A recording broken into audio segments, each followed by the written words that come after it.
Struggle, পার্থক্য, অসুস্থতা, এগুলো নিয়ে আমাদেরকে টিকে থাকতে হয়। এটা দুনিয়ার ফিচার, মিলায় ফেললে হবে না। জান্নাতের ফিচার একটা, দুনিয়ার ফিচার আরেকটা। দুনিয়াতে কষ্ট থাকবে, বিপদ আপদ থাকবে।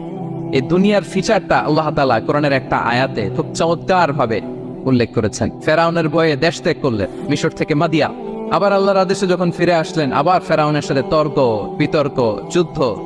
একটা রাত আল্লাহ নবী মুসা আলাইহিস সালাম শান্তি মতো মিশরে ঘুমাতে পারে নাই।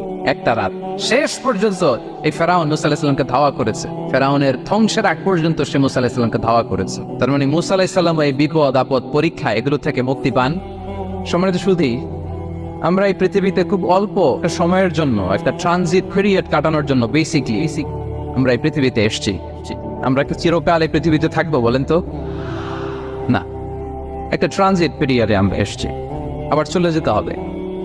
এই যে আমাদের জীবন, এই জীবনের জন্য বিপদ আপদ